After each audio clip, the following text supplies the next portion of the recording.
ये जो नहीं जानते हैं वो भगवान श्री कृष्ण को ऐसा कहने लगते हैं। 5 किलो का एक बांट लीजिए और ऐसे अंगुली में रखिए, देखो कितने घंटे रख सकते हो। 7 दिन 7 रात 5 किलो का बांट रख के दिखाओ।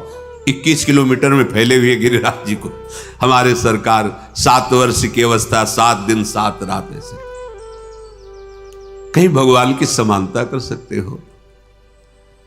उनकी बाल लीला देखो। अभी 6वां दिन है, छठी का दिन है, उत्सव मनाया जा रहा है। देवता कांपते हैं जिससे ऐसी बलशाली है पूतना। कंस के आग्रह से वो आई हुई थी, उसको सेवा मिली थी ब्रजमंडल में, जितने 10 दिन के अंदर प्रकट हुए बालक है सब मार दिए जाए। बड़ा उत्सव बाबा के दरबार में मच रहा था, लाला का छठी उत्सव मनाया जा रहा, सब ब्रजवासी। तो भगवान ने सोचा है और किसी के घर जाएगी तो हमारे सखाओं को बाधा पहुंचाएगी। उसके मन में एकदम प्रेरणा हुई कि ये सब उत्सव मनाने जाते हैं, जिसका पहले उसी को मारें फिर अन्य सबको। सीधे वाह जी, इतना सुंदर रूप रखा कि मैया यशोदा और रोहिणी मैया ने तो समझा कि साक्षात लक्ष्मी जी पधारी हैं अपने प्रीतम के दर्शन करने के लिए। सब स्तंभ, ऐसा सुंदर रूप, नूपुरों की झनकार करती हुई अंदर प्रवेश कर रही। किसी की हिम्मत नहीं कि पूछ ले तुम कौन हो, कहां से आए हो। सब रास्ता देते चली जा रही। शायद अगर पूछती, रोकती तो कुछ राक्षसी पना दिखाती, पर अवसर ही नहीं मिला। सामने देखा पालने में अनंत ब्रह्मांडों का पालन करने वाला छोटे छोटे चरणारविंद से खेल रहे, उठा लिया, अपने स्तन का पान करा। छठी का दिन है, ऐसी महाबली पूतना, महान सामर्थ्य, देवता कांपते हैं। 6 कोस में उसका शरीर गिरा था, 6 कोस।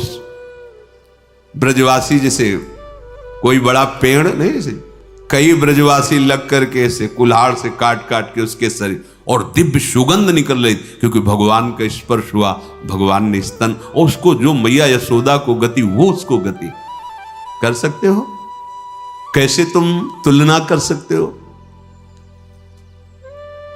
कोई 1000-2000 गोपी नहीं है, यूथ की यूथ गोपियां हैं, और सबके पार्श्व में श्री कृष्ण है, सबके गलबहियां दिए हुए श्री कृष्ण हैं।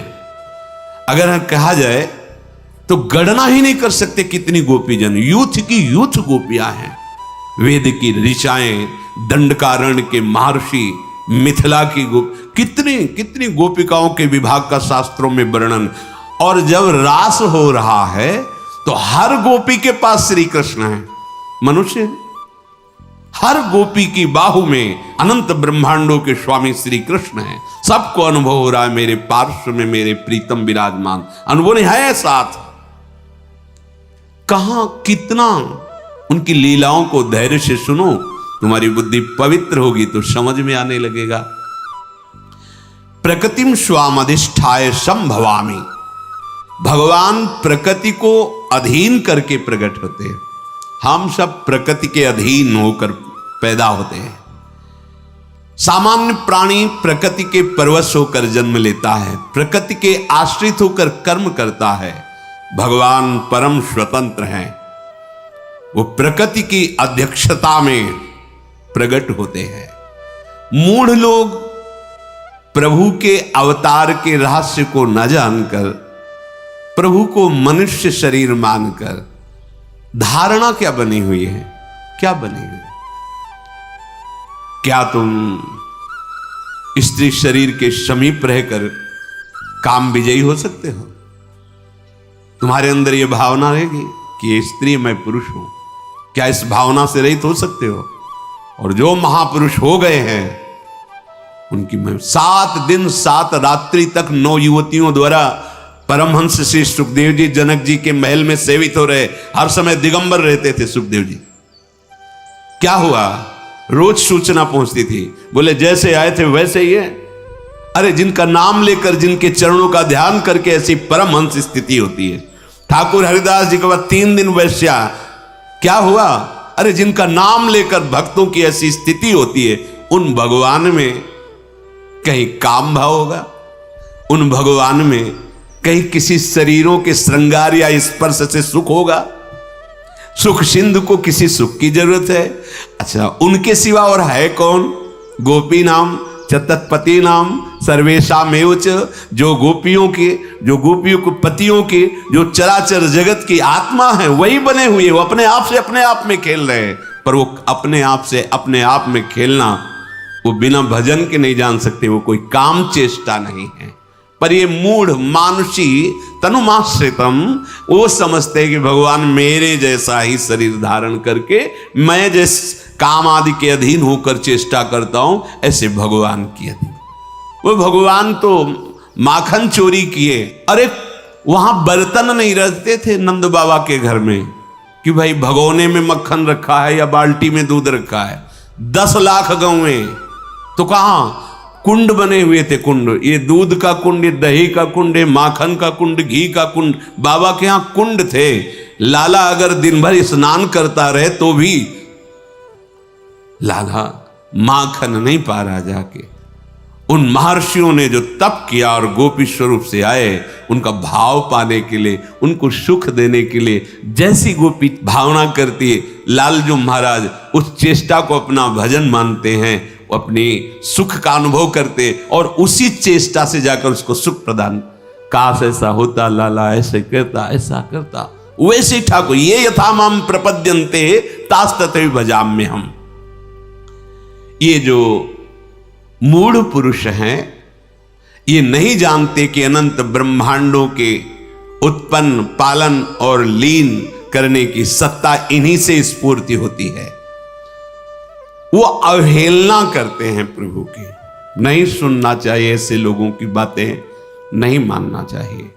अगर ऐसे लोगों के पास बैठोगे, ऐसी बातें सुनोगे, तो भगवत विमुख हो जाओगे। जो हम सुनते हैं, देखते हैं, बोलते हैं, वही मनन होता, जो मनन होता वही हमारी स्थिति होती है।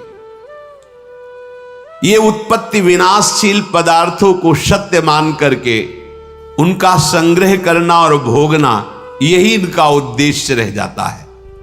वो ये नहीं जान पाते। जन्म कर्म च मे दिव्य मेवं यो वेत्ति तत्वतः त्यक्त्वा देहं पुनर्जन्म नैति मामेति सोऽर्जुन। भगवान कह रहे हैं, बड़ी कृपा करके भगवान अवतार लेते हैं। ये दुष्टों को मारना भगवान के लिए कोई बात नहीं। एक संकल्प करते हैं तो सृजन पालन लीला उसी संकल्प से चलती रहती है। अनंत ब्रह्मांडों का सृजन निमेष में, उनके लिए बोले कंस को मारने के लिए भगवान का अवतार हुआ, रावण को मारने के लिए भगवान, जिनकी एक इच्छा मात्र, एको हम बहुश्यामा। कैसे कैसे ये केवल अनुग्रहाय भूतानां मानुषम देहिमास्थिता भजते तादृशी क्रीडा या श्रुत्वा तत्परो भवेत। भगवान कृपा करके अवतार लिए हैं, जो उनके प्रेमी जन हैं उनको सुख प्रदान करने के लिए, जो भूले हुए जन हैं उनको ऐसी लीला जिसका गायन करके, श्रवण करके परम पवित्र हृदय होकर उनकी प्राप्ति कर ले। भगवान की लीला गायन श्रवण से जैसी पवित्रता प्राप्त होती, ऐसे और किसी साधन से नहीं। कि रत्नावती जी ने केवल भगवान की महिमा सुनी, लीला सुनी, महान भागवत भक्त भूप कहकर उनको नाभाजी ने संबोधन किया। मथुरा की ब्राह्मण पत्नियां केवल भगवत चर्चा सुनी, उसके प्रभाव से भगवत साक्षात्कार हुआ। भगवान कृपा करके अवतरित होते हैं, ऐसी लीलाएं करते हैं जिनको हम गा करके, सुन करके, चिंतन करके भगवान की प्राप्ति करते हैं। इसलिए भगवान कह रहे हैं, जन्म कर्म च मे दिव्य। भगवान के जन्म कर्म दिव्य हैं, हमारे पार्थिव हैं। भगवान जन्म मृत्यु से सर्वथा अतीत है। वैसे जो भगवान के स्वरूप का वर्णन है, भगवान ही कह रहे हैं, अजोपि सन्न्यव्ययात्मा भूतानामीश्वरोऽपि सन् प्रकृतिं स्वामधिष्ठाय संभवाम्यात्म मायया। मैं अजन्मा हूं, मां के गर्भ में नहीं जाते भगवान। इससे देवकी मैया या कौशल्या मैया अनुभव होता है, ना होने पर कितना नानात्व का अनुभव हो रहा है। अरे एक स्वप्न में देख लो, न कोई वस्तु होती है, न व्यक्ति होता है, न कोई प्रिय होता है, न कोई अप्रिय होता है, लेकिन सब कुछ होता है। इस जगत में एक प्रभु के सिवा कुछ नहीं है, लेकिन देख लो सब दिखाई दे रहा है। क्या है? ये माया है। उसी भगवान की माया से ऐसा अनुभव होता है, मेरे गर्भ है। पर भगवान गर्भ से नहीं प्रकट होते, भगवान बाहर प्रकट जहां भी अवतार हुआ देख लीजिए आप। कंस कारागार में भगवान पहले अपने स्वरूप में प्रकट होते हैं, चतुर्भुज परमेश्वरशाली महामहिम स्तवन करते हैं वसुदेव जी देवकी जी। फिर कहते प्रभु आप इस स्वरूप में, आपने कहा था कि मैं आपको आपके वात्सल्य भाव का सुख देने वाला रूप धारण करूंगा, पर प्रभु जब आप वो रूप धारण करेंगे मुझे भय लग रहा है कि कहीं कंस कोई अमंगल न कर दे। भगवान देखते देखते बालक बन गए। ऐसे ही चक्रवर्ती सम्राट महाराज दशरथ जी के महल में भी कौशल्या जी के सामने भगवान पहले अपने स्वरूप में प्रकट हुए। फिर माता मुनि बोली सोमति डोली तजहु ताते रूपा कीजय शिशु लीला अति प्रीशीला सुसुख परम मनुपा। तो सुनि बचन सुजाना रोदन ठाना होई बालक। ऐसा नहीं हुआ कि भगवान जैसे अपने गर्भ में रहते हैं 9 महीने फिर प्रकट होते, ऐसा नहीं। भगवान प्रकट होते हैं। माता ने स्तवन किया कि आप शिशु लीला का वरदान दिए थे कि आप हमारे ये सौभाग्य कि आप हमारे पुत्र हो, तो आप उसी रूप में आओ। सुनि बचन सुजाना रोदन ठाना वही बालक स्वरूपा। उसी समय भगवान बाल स्वरूप हो जाते हैं। यद्यपि भगवान करे अजोपि सन्न्य व्यय आत्मा, मैं अजन्मा हूं, अजह अजन्मा हूं, अव्यय आत्मा, मैं अविनाशी हूं, फिर भी अपने भक्तों के लिए, संपूर्ण प्राणियों के परम कल्याण के लिए मैं अपनी प्रकृति को अधीन करके प्रकट होता हूं, देह धारण करता हूं। जब तक हम भजन नहीं करेंगे तब तक भगवान की लीला, भगवान की महिमा को हम नहीं जान पाएंगे, क्योंकि हमारी इच्छाएं तो अभी भोगों में है। जहां इच्छा है वही ममत्व है, आसक्ति वही चिंतन है। कैसे जान पाएंगे? जब तक उनका चिंतन नहीं है तो कैसे जान पाओगे? संसार का चिंतन करने वाला हृदय कभी भगवदानंद का अनुभव नहीं कर सकता, और जो भगवदानंद का अनुभव करने वाला, अनन्य चिंतन करने वाला, उसकी दृष्टि में संसार होता ही नहीं है। वहां केवल प्रभु होते, केवल प्रभु, वासुदेवा सर्वम, केवल भगवान। ये ऐसा जैसे आपको दिखाई दे रहा है तो लगता है भावना करनी होती है, ये प्रारंभिक है ही नहीं कोई, केवल प्रभु ही।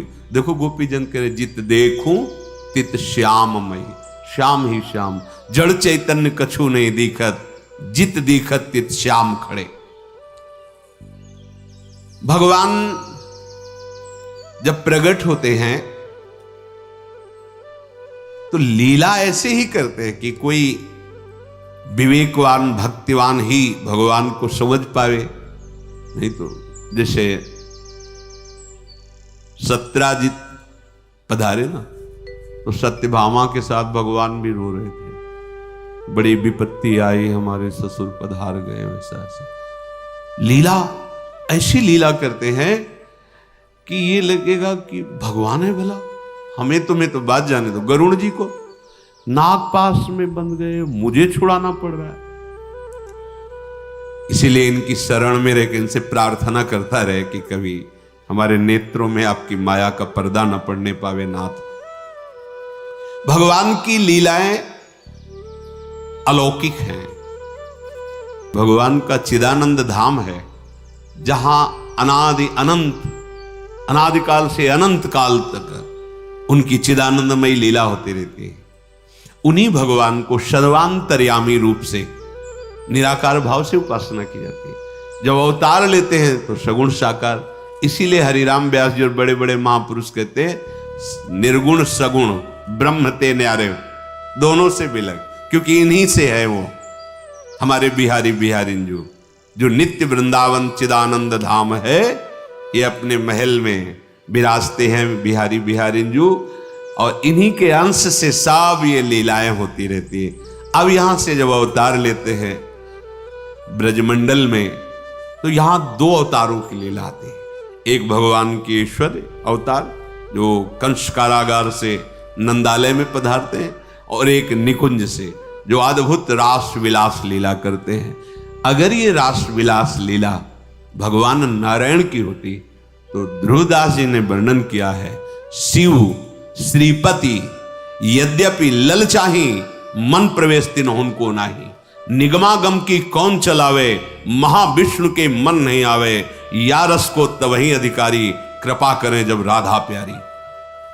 अगर रसिकों की वाणी का आपको परिचय नहीं है तो आप केवल पुराणों से सिद्धांतों से नहीं समझ पाएंगे, क्योंकि उसके आगे जिसे वेद कहता नेति नेति, उसके आगे रसिक जनों ने जो स्वाद लिया है, जो देखा है, वो यहां वेद रसकन की वाणी श्री वृंदावन धाम इष्ट श्यामा महारानी, तभी आंतरिक रहस्य समझ में आता है। गीता में भी भगवान जी ने कहा कि अनन्य भक्ति के द्वारा ही मैं संपूर्णतया जानने में आता हूं, कोई तप यज्ञ आदि के द्वारा मेरे संपूर्ण रूप को नहीं जान सकता।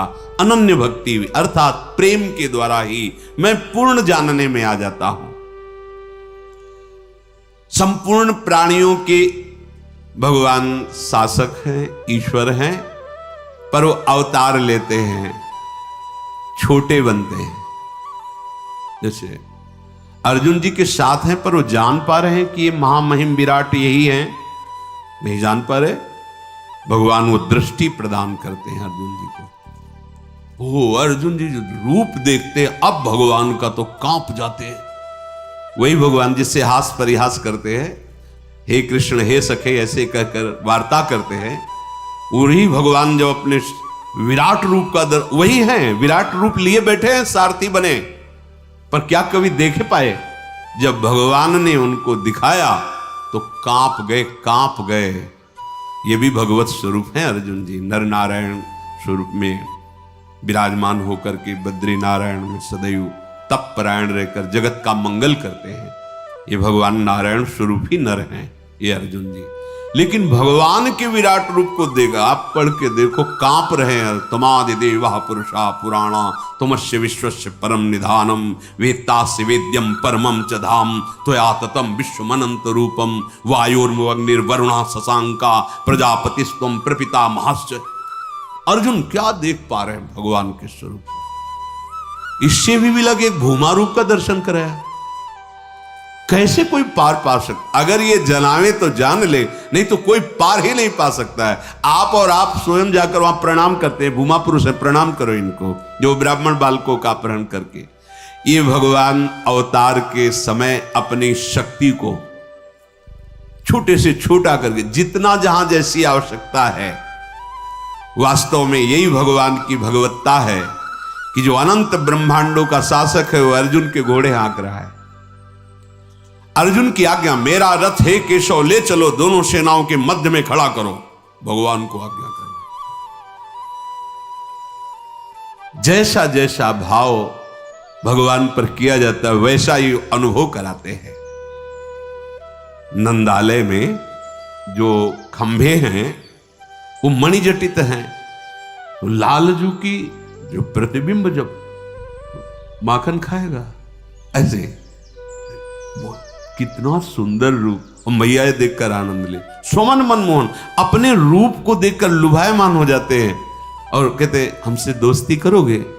वो रूप दिखाई दे रहा है, बहुत सुंदर, माखन खाओगे? नहीं खाओगे? अच्छा प्रभु अनंत ज्ञान के समुद्र, अनंत रूप के समुद्र। और प्रियालाल का जो रंग है वो प्रकृति में है ही नहीं है। प्रकृति में सतोगुण रजोगुण तमोगुण से ही सब कुछ प्रकट हुआ है। और प्रभु का त्रिगुणातीत रूप है, सच्चिदानंद रूप है। तो स्याही ही सच्चिदानंद नहीं तो कैसे बनाए? पर जितने रूप है सब उनके हैं, क्योंकि कहो सो कहां जहां प्रभु नहीं, पर होते हुए भी अभी वो नहीं, और वही ना होते हुए भी सब जगह है। बड़ी सुंदर पहेली है, सुलझा लो तो महापुरुष हो जाओगे। सबसे परे सब में भरे वही है, पर इतने सुंदर हैं कि तुलना में कुछ है ही नहीं। अनंत ब्रह्मांडों में है ही नहीं कि कैसे श्याम रंग की तुलना। बस ऐसे समझो जैसे द्वितीया का चंद्रमा प्रकट हो तो शाखा चंद्र शाखा में ऐसे, ओ देखो वृक्ष की डाल के एक हाथ ऊपर चंद्रमा दिखाई दे रहा है, ऐसे कि जैसे नवीन जलधर मेघ की कांति, जैसे केकी कंठाभ नीलम, पर नहीं है, उपमा नहीं। श्याम सुंदर की श्रीअंग कांति की तो बात जाने दो, उनका जो मोर पंख लगा हुआ है ना मुकुट में, मूर्छित हो जाओगे उसकी सुंदरता देख के। मोर है ही नहीं मोर पंख में ऐसा।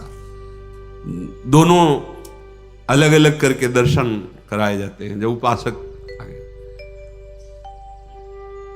चिदानंद में दिव्य कांति प्रकट हो रही मोर पंख में की, अरे उनके अंगों की तो बात जाने दो।